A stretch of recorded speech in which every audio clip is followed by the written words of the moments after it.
ایک بھی عقل والا تم میں باقی نہیں رہا. کیوں نہیں دیکھتے بڑی بڑی کرسیوں پہ بیٹھے ہوئے ہم کر کیا رہے ہیں؟ بہرحال جہاں تک جماعت احمدیہ کا تعلق ہے وہ تو حضرت اقدس محمد مصطفیٰ صلی اللہ علیہ وآلہ وسلم کا دامن نہیں چھوڑے گی. اور یہ جو لوگ کہتے ہیں کہ میں بار بار کہتا ہوں بڑی شدت اور قوت کے ساتھ کہ لازماً ہم جیتیں گے. کیوں کہتا ہوں؟ اس لیے کہ اب یہ حضرت اقدس محمد مصطفیٰ صلی اللہ علیہ وآلہ وسلم پر حملہ کر رہے ہیں اور قرآن پر حملہ کر رہے ہیں.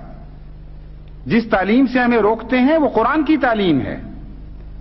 جس سنت سے ہمیں باز رکھنے کی کوشش کر رہے ہیں وہ محمد مصطفیٰ صلی اللہ علیہ وآلہ وسلم کی سنت ہے. اور یہ وہ دو ایسی چیزیں ہیں جن کی خدا سب سے زیادہ غیرت رکھتا ہے.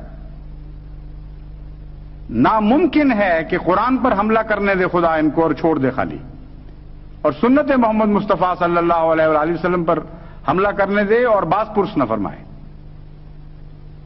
اس لیے ان کا معاملہ تو اب براہ راست خدا سے ٹکر کا معاملہ بن چکا ہے. جہالت کی حد ہے کہ قرآنی تعلیم پر عمل کرو گے تو ہمیں غصہ آئے گا. حضرت صلی اللہ علیہ وآلہ وسلم کی غلامی کا دم بھرو گے تو ہمیں اتنی تکلیف ہوگی کہ جب تک تمہیں مار نہ لیں، تمہیں قتل نہ کر لیں، تمہیں انسانی حقوق سے محروم نہ کر لیں، ہمارا سینہ ٹھنڈا نہیں ہوگا. یہ شکل بن چکی ہے اب. تو اللہ فضل فرمائے، جو قوم کی موجودہ حالت ہے یہ بہت ہی خطرناک ہے اور مظالم میں بڑھتے چلے جاتے ہیں، رکتے نہیں ہیں کسی جگہ. لیکن یہ فیصلہ کر چکے ہیں کہ ہم نے ظلم سے باز نہیں آنا. اس لیے کب تک خدا ان کو ظلم کی اجازت دیتا ہے یہ تو ہم نہیں کہہ سکتے، لیکن ہر قدم سفاکی کی طرف اٹھ رہا ہے یہ ہم کہہ سکتے ہیں. اور کب اللہ تعالیٰ کی طرف سے وہ تقدیر ظاہر ہوگی جو مجرموں کے حق میں ہمیشہ ظاہر ہوا کرتی ہے یہ بھی ہم نہیں کہہ سکتے.